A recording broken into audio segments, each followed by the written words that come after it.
ನಲ್ಲ ಎನ್ನಲೆ ನಿನ್ನ ಇನಿಯ ಎಂದು ಕೂಗಲೆ ನಿನ್ನ ನನ್ನೆದೆಯಾಳದಲ್ಲಿ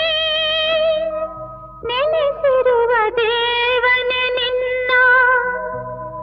ಏನೆಂದು ಕರೆಯಲಿ